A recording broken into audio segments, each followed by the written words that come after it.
Hello students, welcome back. Jatin chemistry ચેનલમાં તમારું સ્વાગત છે. મારું નામ છે જતીન પીપલિયા અને આપણે ભણી રહ્યા છીએ રાસાયણિક ગતિકી. આજના સેકન્ડ લેક્ચરની અંદર આપણે પ્રક્રિયા વેગ પર અસર કરતા પરિબળો ભણવાના છે, જેના વિશે આપણે લાસ્ટ લેક્ચરમાં ડિસ્કસ કરી ચૂક્યા હતા.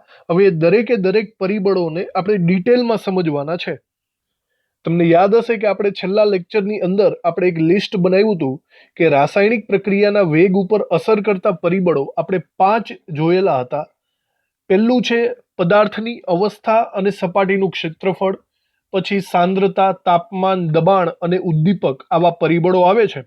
આ દરેક પરિબળને આપણે ડિટેલમાં સમજવાના છે અને ઉદાહરણ સહિત. જે આખો ટોપિક JEE નીટનો છે, યાદ રાખજો ખાસ કરીને.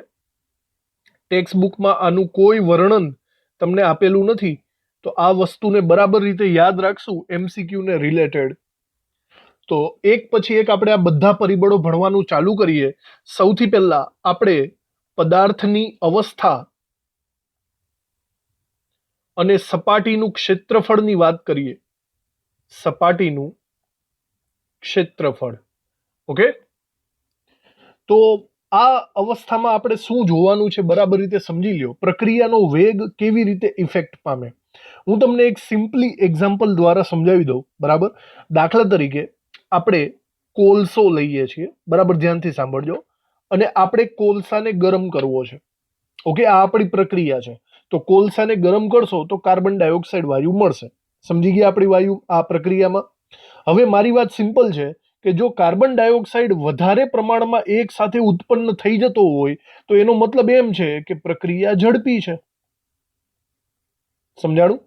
અને જો કાર્બન ડાયોક્સાઇડ વાયુ ધીમે ધીમે ધીમે નીકળતો હોય તો એનો મતલબ એમ થયો કે આ ધીમી પ્રક્રિયા છે. આટલી તો સમજ પડે ને તમને? બરાબર. હવે વિચારજો બરાબર રીતના. હું અહીંયા બે અલગ અલગ કોલસાને લઉં છું. ધ્યાનથી જોજો, બે અલગ અલગ કોલસાને હું લઉં છું. 10 કિલોગ્રામ કોલસો લઉં છું. સાંભળજો, 10 આપણે 1 કિલોગ્રામ લઈએ, સોરી, 1 કિલોગ્રામ કોલસો. અને બીજો નમૂનો છે એ પણ 1 કિલોગ્રામનો લઉં છું. ઓકે, પહેલો જે કોલસો છે ને 1 કિલોગ્રામનો, એ એક મોટો બધો પથ્થર છે જે 1 કિલોગ્રામ દળ ધરાવે છે. બરાબર. અને જે બીજો પથ્થર છે એ નાના નાના નાના નાના ટુકડા સ્વરૂપે છે. અને આ ટુકડાનું કમ્બાઈન વજન 1 કિલોગ્રામ છે. તો બંને 1 કિલોગ્રામ, બંને કોલસા છે. બરાબર. હવે બોલો, હવે આ બંને કોલસાને અલગ અલગ રીતે આને દહન કરીએ. આને પણ ગરમ કરીએ 1 કિલોગ્રામ, અને આને પણ ગરમ કરીએ. બંનેને આપણે ગરમ કરીએ. તો હવે મને એમ કહો, વધારે પડતો કાર્બન ડાયોક્સાઇડ વાયુ ક્યાંથી ઉદ્ભવશે? વિચારો. સીધી વાત છે, જે ટુકડાઓ સ્વરૂપે છે ને એનું દહન ઝડપી થશે. દહન ઝડપી થશે. કારણ એવું આપણે કહી શકીએ કે એની સંપર્ક સપાટીનું ક્ષેત્રફળ વધારે થાય. અહીંયા જોજો, આની સંપર્ક સપાટી જે છે ને, ઝીણો ઝીણો ભૂકો કે હોય ને, એની ક્ષેત્રફળ વધી જાય. અને ક્ષેત્રફળ વધી જાય તો એ પ્રક્રિયા ઝડપી થઈ જાય. જ્યારે અહીંયા 1 કિલોગ્રામનો મોટો કટકો છે તો વિચારો, અહીંયા સપાટીનું ક્ષેત્રફળ પહેલાની કમ્પેરમાં ઓછું થશે. સમજાણું?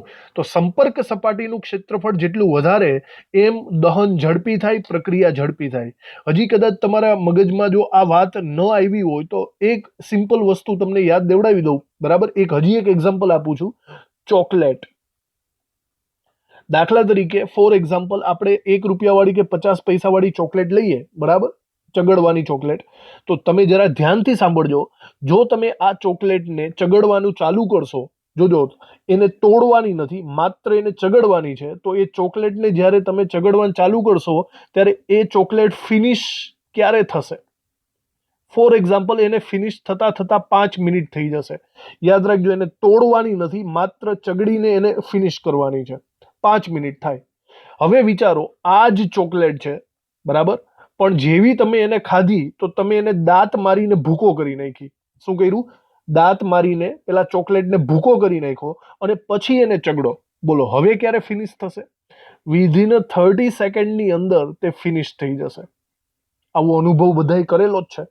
આનો મારો કહેવાનો મતલબ એ થયો કે જો તમે કોઈ એક ચોકલેટ લઈ લેશો જે આવી હશે, બરાબર, તો એની સંપર્ક સપાટી કેટલી થાય? એની સંપર્ક સપાટી આટલી થાય. સમજાણું? હવે જો તમે આના બહુ વધારે નહીં પણ માત્ર ખાલી 2 કટકા કરી નાખશો ને, બરાબર, ભૂકો નહીં પણ ખાલી 2 કટકા કરી નાખશો ને, તો દાખલા તરીકે જોજો આવું થશે. માત્ર એના 2 કટકા કરી નાખો, બરાબર, તો સંપર્ક સપાટી જુઓ કેટલી વધી, આટલી એક્સ્ટ્રા વધી ગઈ કે નહીં? ખાલી 2 કટકા કર્યા તો. પણ સપોઝ તમે ભૂકો જ કરી નાખો તો વિચારો એ સંપર્ક સપાટી કેટલી વધી જશે. તો સંપર્ક સપાટીનું ક્ષેત્રફળ જેમ વધારે, યાદ રાખવું, એમ આપણે કહી શકીએ પ્રક્રિયાનો વેગ વધારે થશે. આ બાબતને આપણે અહીંયા લખી નાખીએ. ઘન કરતા પાવડર નો પ્રક્રિયા વેગ ઝડપી, પ્રક્રિયા વેગ ઝડપી હોય છે માટે કારણ કે સંપર્ક સપાટીનું ક્ષેત્રફળ વધારે, સંપર્ક સપાટીનું ક્ષેત્રફળ વધારે માટે પ્રક્રિયા ઝડપી બને છે, પ્રક્રિયા ઝડપી બને છે. આપણે અમુક એક્ઝામ્પલ પણ લખી નાખીએ. દાખલા તરીકે અમુક એક્ઝામ્પલ તરીકે લોખંડના ટુકડાની વાત કરીએ કે એફીના ટુકડા કરતા એફી પાવડર, લોખંડના ટુકડા કરતા લોખંડનો પાવડર વધુ સારો ઉદ્દીપક છે. આપણે હેબર વિધિની અંદર જે લોખંડનો ભૂકો ઉદ્દીપક તરીકે નાખીએ ને, એ લોખંડના ભૂકાને નાખવામાં આવે, લોખંડના ટુકડાને નહીં. લોખંડનો ટુકડો પ્રક્રિયાને ધીમી કરશે અથવા તો ઓછું સ્પીડમાં લાવશે, પણ જો એની જગ્યાએ તમે પાવડર સ્વરૂપે, ભૂકા સ્વરૂપે લોખંડ નાખશો ને, તો એ પ્રક્રિયાનો વેગ ખાસો વધારી દેશે. એક બીજું એક્ઝામ્પલ પણ છે આપણી પાસે. બીજા એક્ઝામ્પલમાં આપણે લખીએ કોલસાના ટુકડા, જે આપણે વાત કરી હમણાં, કોલસાના ટુકડા કરતા કોલસાનો પાવડર, કોલસાનો પાવડર ઝડપથી સળગે છે, ઝડપથી સળગે છે. ઓકે, હજી એક એક્ઝામ્પલ લખી નાખીએ.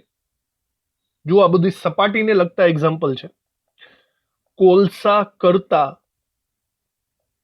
એલપીજી, એલપીજી ગેસ આવે, લિક્વિફાઈડ પેટ્રોલિયમ ગેસ, ઝડપથી સળગે છે.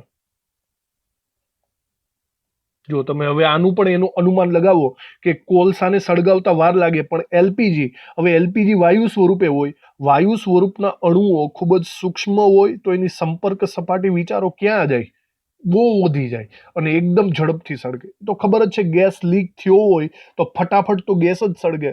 તમે કોલસાની ઉપર ચિંગારી મારો તો કે કોલસો થોડો સળગી ઉઠવાનો છે. સમજાણું? આવી રીતે સંપર્ક સપાટીનું ક્ષેત્રફળ જ્યાં વધારે, ત્યાં પ્રક્રિયાનો વેગ વધારે, એવું હું કહી શકું છું.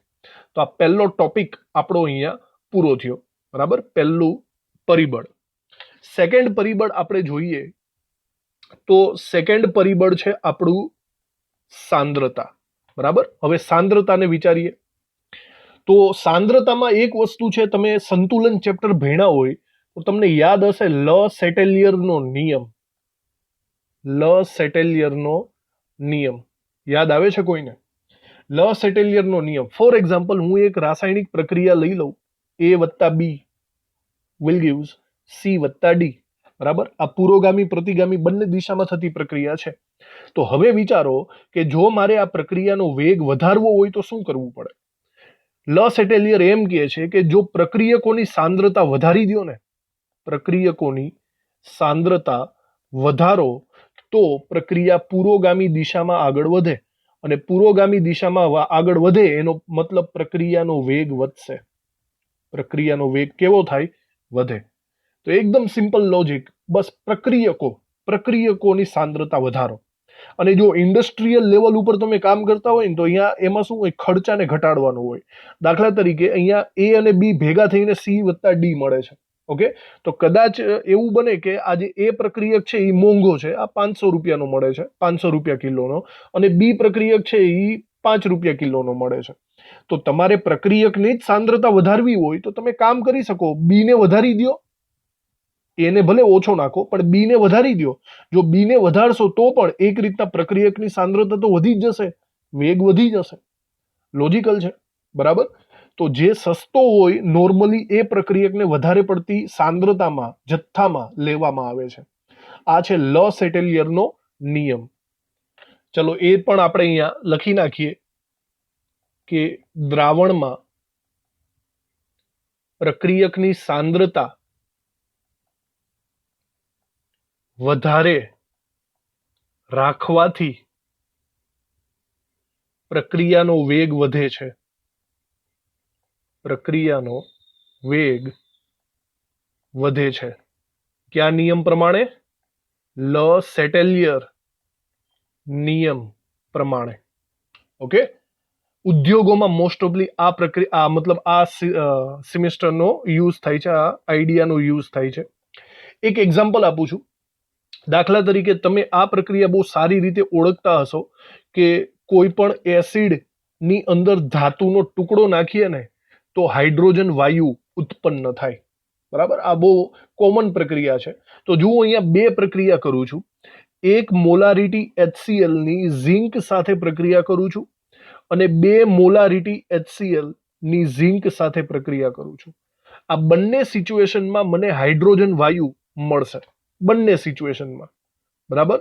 પણ જરા વિચારો, મને વધારે પડતા હાઇડ્રોજન વાયુના પરપોટા ક્યાં દેખાશે?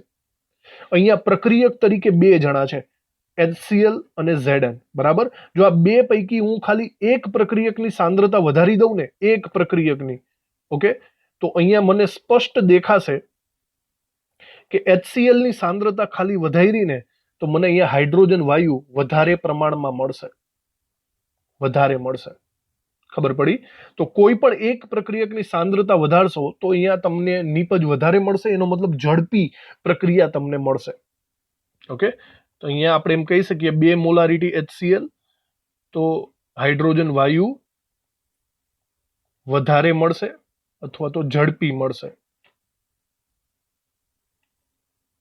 ઝડપી મળશે. આવી રીતે શોર્ટમાં લખી નાખ્યું. અને નીચે એક અગત્યની વાત બીજી પણ આપણે લખી નાખીએ કે ઉદ્યોગોમાં જે પ્રક્રિયક સસ્તો હોય, જે પ્રક્રિયક સસ્તો હોય તેનું વધારે પ્રમાણ લેવાય છે, તેનું વધારે પ્રમાણ લેવામાં આવે છે, બરાબર. જેનાથી પ્રક્રિયાનો વેગ વધી જશે અને ખર્ચો પણ નહીં થાય. તો આ ટોપિક હતો સાંદ્રતાનો. હવે આપણે ત્રીજા ટોપિક ઉપર આવીએ, તાપમાનમાં. તો ત્રીજો ટોપિક છે પ્રણાલીનું તાપમાન. તો તાપમાન વિશે વિચારો તો પ્રક્રિયાના વેગને તાપમાન સાથે કેવો સંબંધ છે? એકદમ સિમ્પલ કહું ને તો સમપ્રમાણ સંબંધ થાય. જરા વિચારો, જો તમે ટેમ્પરેચર વધારશો તો શું થાય? જો ટેમ્પરેચર વધારો ને તો એક રીતના પદાર્થના અણુઓની ગતિ ઉર્જા વધી જાય. વધે કે નહીં? આવું આપણે ભણી ગયા છે. ગતિ ઉર્જા વધે, બધા અણુઓ આમ તેમ ભાગવા માંડશે, બરાબર. અથડામણ પણ વધી જાય, બધું વધે. જો ટેમ્પરેચર વધારો તો ઉષ્મા મળે, તેનાથી ગતિ ઉર્જા, અથડામણ બધું વધી જાય. તો એનો મતલબ વેગ પણ કેવો થઈ જશે? વધી જશે, બરાબર. જો આનું પણ એક એક્ઝામ્પલ હું એમ આપી શકું છું કે દાખલા તરીકે આપણે 50 ગ્રામ ખાંડ લઈ લઈએ. ઓકે, દાખલા તરીકે 2 વખત લઈએ. 50 ગ્રામ ખાંડ 2 જગ્યાએ લઈએ. હવે આ 50 ગ્રામ ખાંડ છે ને, એક 50 ગ્રામ ખાંડને તમે ગરમ પાણીમાં ઓગાળો અને બીજી 50 ગ્રામ ખાંડને તમે ઠંડા પાણીમાં ઓગાળો. વિચારો. અને પછી બંનેને ચમચી વડે હલાવો. પેલા જુઓ બેમાંથી કઈ ખાંડ સંપૂર્ણપણે પહેલા ઓગળી જશે. અનુભવ કરવા જેવો છે, બરાબર. અને ખબર જ છે શું થશે? ગરમ પાણીની અંદર જે ખાંડ છે ને એ પહેલા ઓગળી જશે, કારણ કે અહીંયા ટેમ્પરેચર વધારે છે. ટેમ્પરેચર વધારે હોય તો અણુઓની ગતિ ઉર્જા વધે, અથડામણ વધે, પ્રક્રિયાનો વેગ પણ વધી જાય અને ઝડપથી આ ઓગળી જશે. સમજાણું તમને? તો આ લોજિક છે. આપણે આ બધું સંતુલન ચેપ્ટરમાં આવી જ ગયું છે. હવે તાપમાનને રિલેટેડ હું બીજી વાત પણ કરી શકું છું, બરાબર સાંભળજો. તાપમાનને આધારિત આપણે બે ટાઈપની પ્રક્રિયાઓ છે એ આપણને ખબર છે. એક થાય ઉષ્મા શોષક પ્રક્રિયા, આ તમે નામ સાંભળેલા જ છે, અને બીજી કઈ ઉષ્મા ક્ષેપક પ્રક્રિયા. સમજાણું? હવે ઉષ્મા શોષક પ્રક્રિયા કંઈક આવી હોય, દાખલા તરીકે A will gives B, આવી કોઈ રાસાયણિક પ્રક્રિયા છે આપણી પાસે. ઓકે, તો ઉષ્મા શોષક પ્રક્રિયા એને કહીશું કે જેમાં ઉષ્માનું શોષણ થાય, મતલબ ઉષ્મા પ્રક્રિયક તરીકે વર્તાતી હોય ત્યાં ઉષ્મા શોષક કહેવાય. અને જ્યાં ઉષ્માનું ઉત્સર્જન થતું હોય એટલે કે નિપજ તરીકે ઉષ્મા આવતી હોય એને આપણે ઉષ્મા ક્ષેપક પ્રક્રિયા કહેવાય. સમજાણું? હવે કોઈ પ્રક્રિયા ઉષ્મા શોષક છે ફોર એક્ઝામ્પલ, અને આવી સિચ્યુએશનમાં તમે ટેમ્પરેચર વધાર્યું, ટેમ્પરેચરમાં વધારો કર્યો, બોલો તો શું થાય?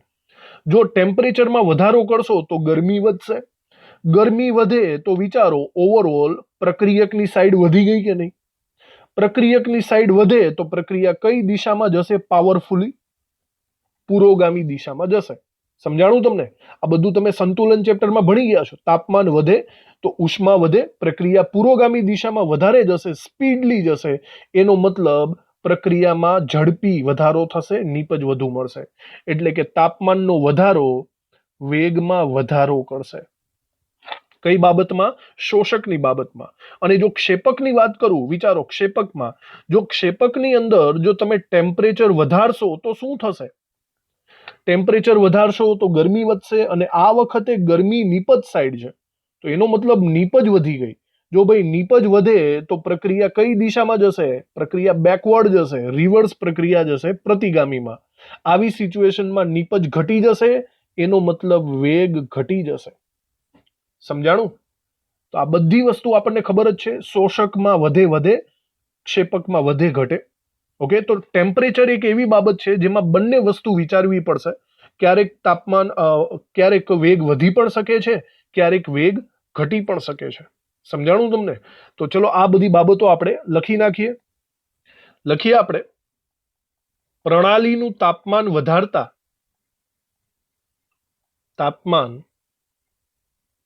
વધારતા પ્રક્રિયા વેગ વધે છે. મોટા ભાગે પ્રક્રિયા વેગમાં વધારો થશે, કારણ કે અણુઓની ગતિજ ઉર્જા વધે છે. અણુઓની ગતિજ ઉર્જા વધે છે, બરાબર? માટે અથડામણ પણ વધે છે, બરાબર? અને અથડામણ વધે તો આપણે એમ કહી શકાય કે માટે પ્રક્રિયાનો વેગ વધે છે. પ્રક્રિયાનો વેગ વધે છે, બરાબર? એક્ઝામ્પલ લખીએ આપણે. દાખલા તરીકે ઠંડા પાણીમાં ખાંડ ઓગાળીએ અને ગરમ પાણીમાં ખાંડ ઓગાળીએ,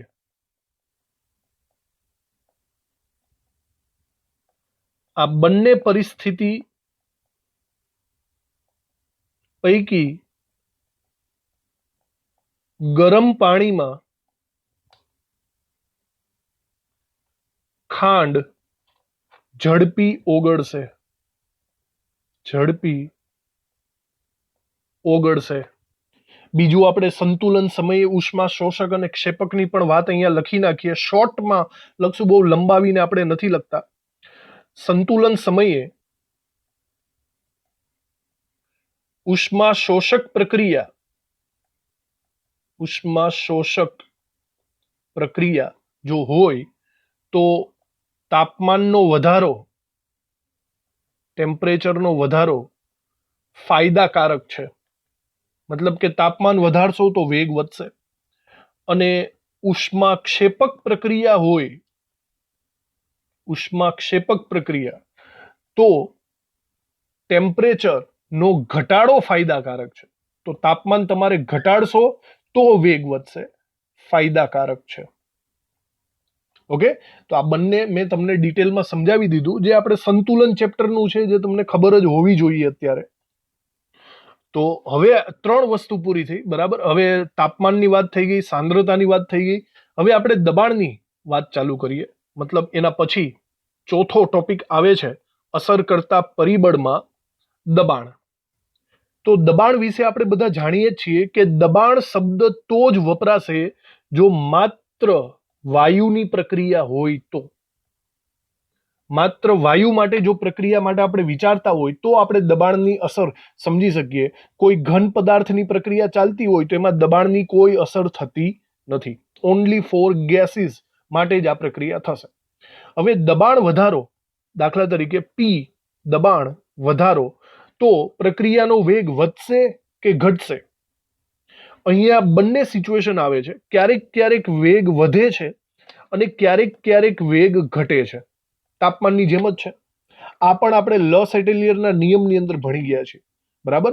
જરા વિચારજો, અમુક સિચ્યુએશન એવી હોય કે જેમાં દબાણ વધારો ને તો વેગ વધે. હવે એ સિચ્યુએશન છે ને એ રાસાયણિક સમીકરણની તત્વ યોગમિતિ એટલે કે સહગુણકો ઉપર ડિપેન્ડ કરે છે. દાખલા તરીકે આપણી પાસે કોઈ એવી પ્રક્રિયા હોય કે A વત્તા B વિલ ગીવ C, એમાં A ના 2 મોલ હોય, B ના 5 મોલ હોય અને C ના સમજો કે 1 જ મોલ છે, બરાબર. આ 3 વાયુ છે. આવી સિચ્યુએશનમાં દબાણ વધારો ને તો મોટા ભાગનું દબાણ પ્રક્રિયકોને લાગે. મોટા ભાગનું દબાણ. તમને જરા યાદ હોય તો આપણે 11મા ધોરણમાં ભણતા હતા ત્યારે મેં જ તમને આવું એક્ઝામ્પલ આપ્યું હતું. બંને સાઈડ ફુગા લટકાવીને વચ્ચે સ્ટ્રો રાખવાનું. યાદ કરો. હવે જો તમે આ બાજુના ફુગાને દબાવશો તો શું થશે? ફોર એક્ઝામ્પલ આ પ્રક્રિયક છે, આ નીપજ છે. જો તમે પ્રક્રિયક વાળા ફુગ્ગાને દબાવશો તો શું થશે? બધો વાયુ કઈ દિશામાં ચાલ્યો જશે? બધો વાયુ નીપજ સાઈડ ચાલ્યો જશે. જાય કે નહીં? તો એનો મતલબ પુરોગામી દિશા. જો પ્રક્રિયક ઉપર વધારે પડતું દબાણ આપો ને તો પુરોગામી દિશામાં પ્રક્રિયા થાય. યાદ કરો, આવું બધું આવી ગયું છે. અને આનાથી ઊંધું, જો તમે નીપજ સાઈડ વધારે પડતું દબાણ આપી દો, વધારે પડતું દબાણ નીપજ સાઈડ આપી દો, તો નીપજનો વાયુ દબાશે તો બધો વાયુ કઈ દિશામાં ભાગશે? પ્રતિગામી દિશામાં. સમજાણું? આવી રીતે પ્રતિગામી. તો પ્રક્રિયક ઉપર જો દબાણ વધારે પડતું હોય તો પુરોગામી અને નીપજ ઉપર દબાણ વધારે હોય તો પ્રતિગામી. આવું આપણે શીખેલા છીએ. આ સિચ્યુએશનમાં જુઓ શું થયું. અહીંયા મોટા ભાગના અણુઓ પ્રક્રિયક છે, તો મતલબ જો પ્રક્રિયક ઉપર વધારે પડતું દબાણ લાગે તો આ પ્રક્રિયા કઈ દિશામાં જશે? પુરોગામીમાં. અને પુરોગામીમાં જાય તો પ્રક્રિયાનો વેગ કેવો થશે? વધશે. સમજાણું? તો પ્રક્રિયકોના મોલ વધારે હોવા જોઈએ. હવે આ સિવાય બીજી સિચ્યુએશન વિચારો. દબાણમાં વધારો કરો તો ક્યારેક ક્યારેક વેગ ઘટે પણ છે. હવે કઈ સિચ્યુએશનમાં વેગ ઘટતો હશે? ફરીથી એ જ વસ્તુ વિચારો. A વત્તા B વિલ ગીવ C છે. આ વખતે C ના હું એમ કહું કે અહીંયા 5 મોલ મને મળે છે, અહીંયા A નો 1 મોલ મળે છે અને B ના 2 મોલ મળે છે. આવી સિચ્યુએશન છે. 3 વાયુ સ્વરૂપે છે. તો હવે શું થયું? હવે તમે પ્રક્રિયકના ટોટલ મોલ જુઓ ને તો ટોટલ મોલ 3 છે અને નીપજના મોલ જુઓ તો નીપજના મોલ 5 છે. હવે જો તમે દબાણ વધારશો તો મોટા ભાગનું દબાણ કોને લાગવાનું છે? નીપજને. સમજાણું? વધારે મોલ હોય ત્યાં વધારે દબાણ લાગે. અને જો વિચારો, નીપજને વધારે દબાણ આપશો તો પ્રક્રિયા કઈ દિશામાં જશે? પ્રતિગામીમાં. પ્રતિગામી દિશામાં જાય તો એનો મતલબ વેગ કેવો થશે? ઘટી જશે. તો આ બંને સિચ્યુએશન ઉપર ડિપેન્ડ કરે. સમીકરણ કેવું છે? સમીકરણની તત્વ યોગમિતિ ઉપર ડિપેન્ડ કરે છે કે દબાણ વધારતા વેગ વધશે કે દબાણ વધારતા વેગ ઘટશે. ક્લિયર? તો આવી રીતે આપણે આ MCQs પણ આવી શકે, તો આવી રીતે આપણે જવાબ આપવાના રહેશે. તો દબાણને રિલેટેડ જે લખવાનું છે આપણે લખી નાખીએ. જો પ્રક્રિયા વાયુરૂપ કલામાં થતી હોય તો દબાણમાં ફેરફાર એટલે કે દબાણમાં વધારો અથવા ઘટાડો, દબાણમાં ફેરફાર પ્રક્રિયાનો વેગ વધારે અથવા ઘટાડે છે. બરાબર? બંને પોસિબિલિટી છે. તેનો આધાર આધાર પ્રક્રિયકના સ્વભાવ પર, પ્રક્રિયકના સ્વભાવ પર અને રાસાયણિક પ્રક્રિયા અથવા તો પ્રક્રિયાની તત્વ યોગ મિતિ પર, તત્વ યોગ મિતિ પર રહેલો છે. સમીકરણ કેવું છે એના ઉપર ડિપેન્ડ કરે છે. એ બાબતને આપણે અહીંયા નીચે બરાબર રીતે સમજાવીએ. રાસાયણિક સંતુલનમાં કેટલીક પ્રક્રિયાઓનો વેગ દબાણ વધારતા વધે છે અને અથવા તો આપણે એમ કહી શકીએ અને કેટલીક પ્રક્રિયાઓનો વેગ દબાણ વધારતા ઘટે છે. અમુક પ્રક્રિયાઓમાં વધે છે અને અમુક પ્રક્રિયાઓમાં ઘટે છે. આપણે અહીંયા બંને સિચ્યુએશન બરાબર રીતે લખી નાખીએ. પહેલી સિચ્યુએશન આપણે અહીંયા લખીએ કે જો પ્રક્રિયામાં વાયુમય પ્રક્રિયકના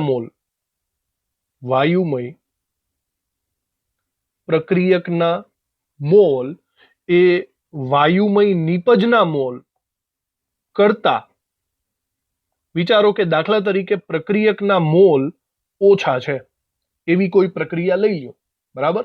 તો આવી સિચ્યુએશનમાં વાયુમય નિપજના મોલ વધારે હોય તો દબાણનો ઘટાડો ફાયદાકારક થાય. દબાણનો ઘટાડો ફાયદાકારક થશે એનો મતલબ કે વેગ વધશે, બરાબર? દાખલા તરીકે એક્ઝામ્પલ જુઓ. આપણે કોઈ એવું એક સમીકરણ યાદ કરો જેમાં નિપજના મોલ વધારે હોય. ફોર એક્ઝામ્પલ PCl5 ના વિઘટનનું સમીકરણ લખીએ. PCl5 માંથી બને છે PCl3 વત્તા Cl2. જસ્ટ વિચારો, અહીંયા પ્રક્રિયકનો 1 મોલ છે અને નિપજના કેટલા મોલ છે? 2.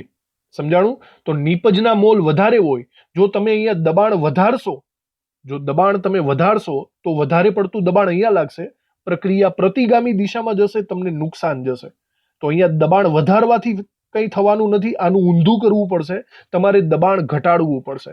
દબાણ ઘટાડો તો પ્રક્રિયા પુરોગામીમાં જાય, એનો મતલબ તો વેગ વધશે. સમજાણું તમને? આવી રીતે આ પહેલો મુદ્દો થઈ ગયો, પહેલી પોસિબિલિટી. હવે બીજી પોસિબિલિટી વિશે વિચારો. સેકન્ડ, કે જો પ્રક્રિયામાં વાયુમય પ્રક્રિયકના મોલ વધારે હોય, વાયુમય પ્રક્રિયકના મોલ એ વાયુમય નિપજના મોલ કરતા વધારે હોય. ફોર એક્ઝામ્પલ આ વખતે પ્રક્રિયકના મોલ વધારે છે, તો આમાં ઊંધી સિચ્યુએશન થશે. તો હું એમ કહી શકું છું કે તો દબાણનો વધારો ફાયદાકારક થશે,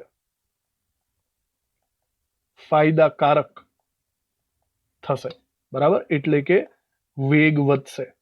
દબાણ વધારશો તો આપણે જો અમુક એક્ઝામ્પલ, દાખલા તરીકે એવું એક્ઝામ્પલ ફરીથી એકાદું લઈ લઈએ સમીકરણમાં કે જેમાં શું કીધું, વાયુમય પ્રક્રિયકના મોલ વધારે હોય.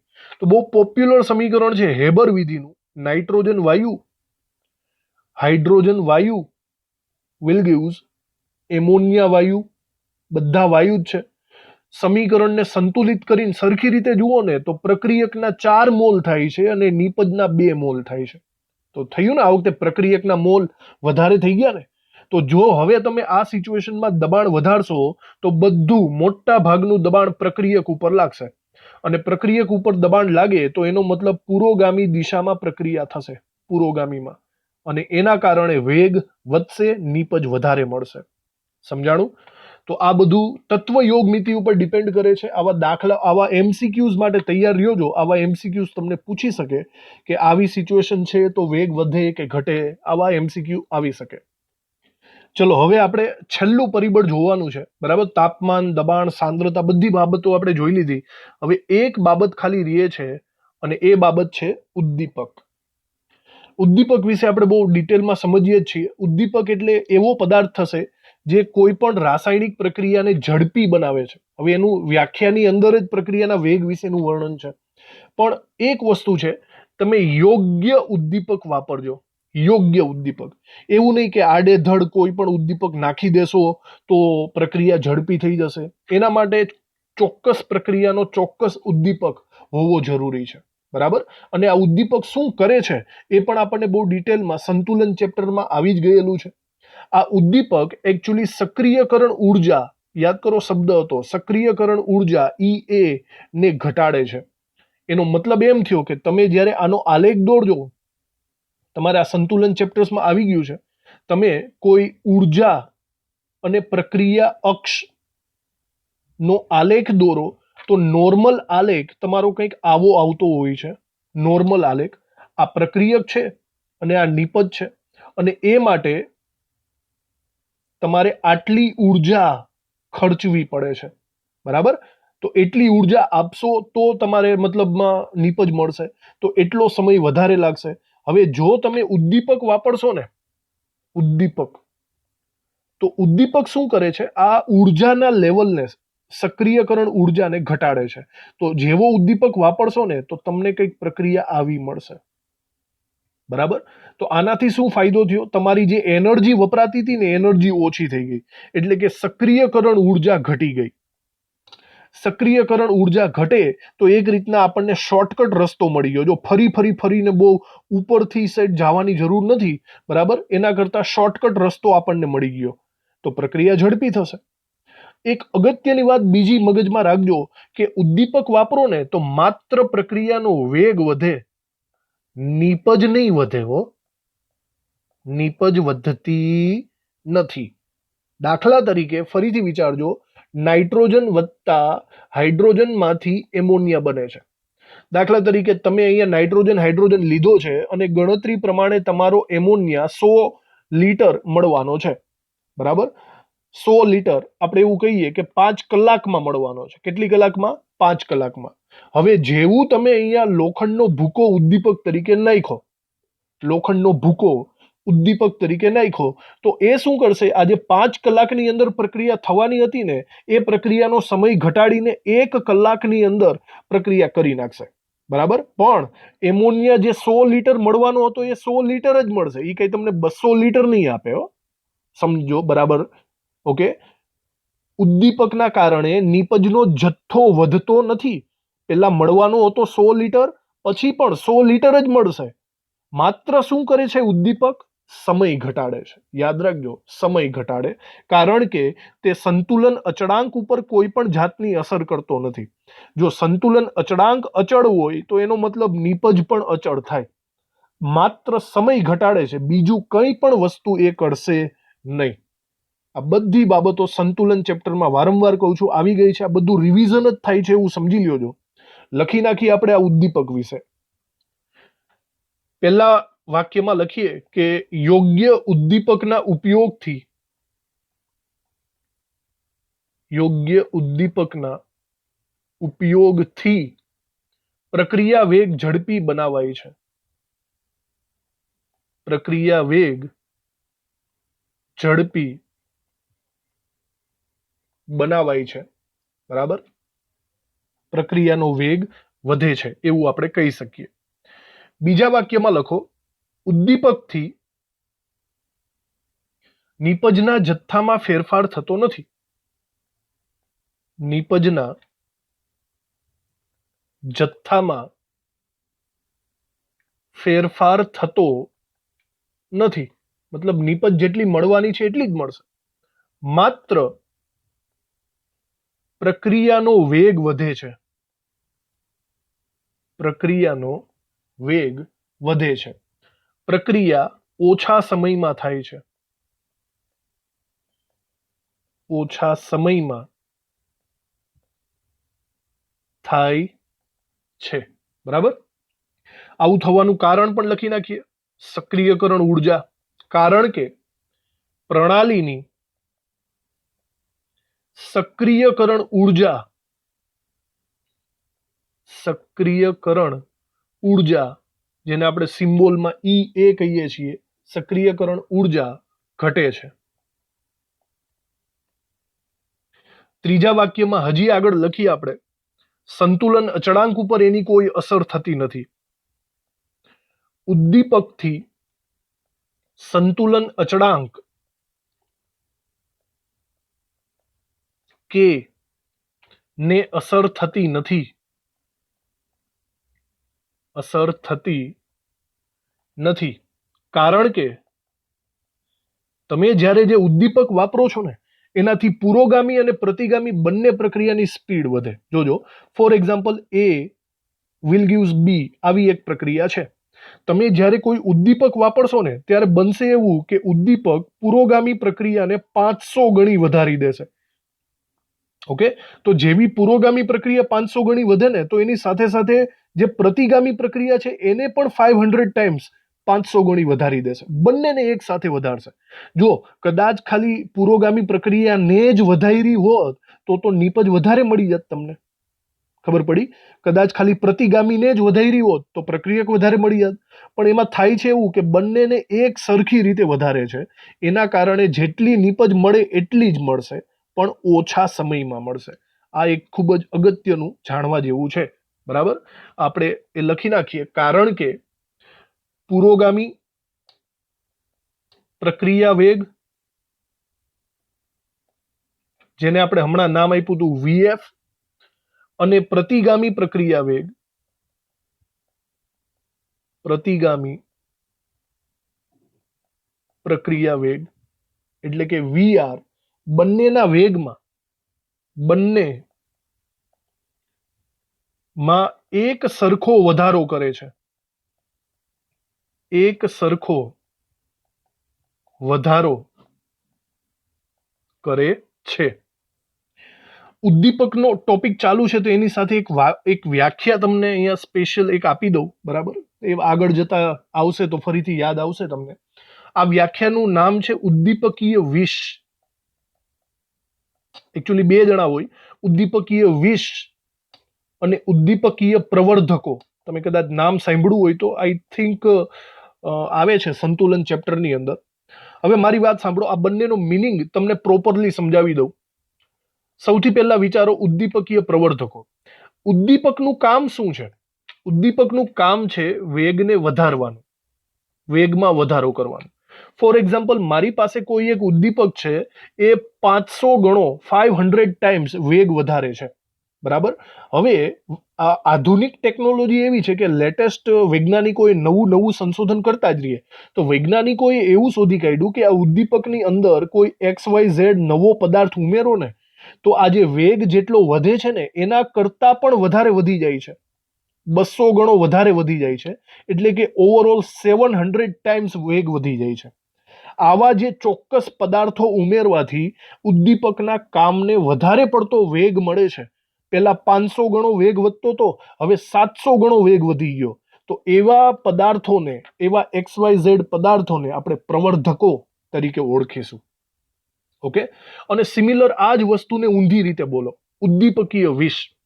જો ભાઈ, ફરીથી ઉદ્દીપકનું મેઇન કામ છે પ્રક્રિયાનો વેગ વધારવાનો. ફોર એક્ઝામ્પલ 500 ટાઈમ્સ વેગ વધારે છે. હવે ક્યારેક એવું બને છે કે ઉદ્દીપક જે હોય ને એની અંદર થોડી ઘણી અશુદ્ધિઓ પણ હોય. લોખંડનો ટુકડો તમે લઈ આવો તો લોખંડના ટુકડામાં થોડો ઘણો કાટ લાગેલો હોય, કંઈક નિકલ, કેડમિયમ, કોપર જેવી થોડી ઘણી અશુદ્ધિઓ પણ આવેલી હોય. હવે એ અશુદ્ધિઓ શું કરે છે? ઉદ્દીપકને એનું પોતાનું રેગ્યુલર કામ કરવા નથી દેતો. મતલબ ઓરિજિનલ એનો 500 ટાઈમ્સ વેગ વધવો જોઈએ, પણ એના બદલે 300 ટાઈમ્સ જ વેગ વધે છે. વેગ વધે છે મતલબ કે એના વેગમાં જેટલો વધારો થવો જોઈએ એટલો વધારો નથી થતો. 300 ગણો જ વેગ વધ્યો, 500 ગણો વેગ ન વધ્યો. કોના કારણે?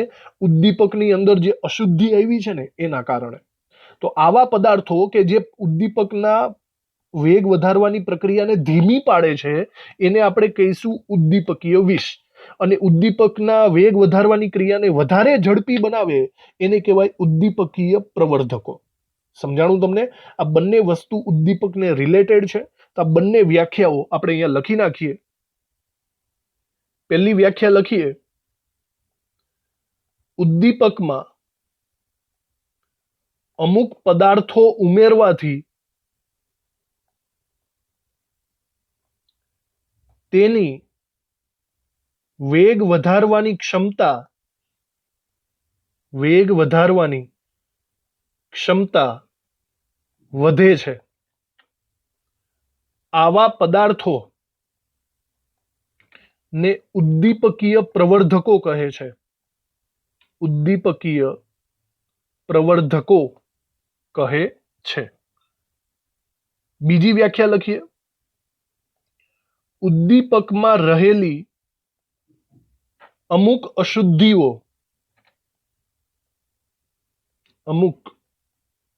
અશુદ્ધિઓ ના કારણે તેની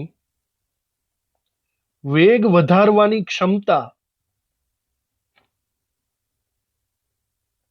માં ઘટાડો થાય છે. પ્રોપર વેગ વધતો નથી. આવી અશુદ્ધિઓ ને આપણે નામ આપશું ઉદ્દીપકીય વિષ કહેવાય છે. ઓકે, તો આ લેક્ચરની અંદર આપણે વેગ ઉપર અસર કરતા જુદા જુદા 5 ટાઈપના પરિબળોને બહુ ડિટેલમાં જોયા. આ બધો આખો JEE નીટનો કોન્સેપ્ટ છે, તો MCQ રિલેટેડ એને યાદ રાખવા, બહુ ગોખણ પટ્ટી કરવી નહીં. તો ચલો આ લેક્ચર આજે આપણે ખતમ કરીએ છીએ. થેન્ક યુ આ લેક્ચર ભરવા માટે. હવે આપણે મળશું નેક્સ્ટ લેક્ચરમાં, જ્યાં આપણે પ્રક્રિયાના વેગના સૂત્રો અને દાખલાઓની ગણતરી ચાલુ કરશું. Thank you.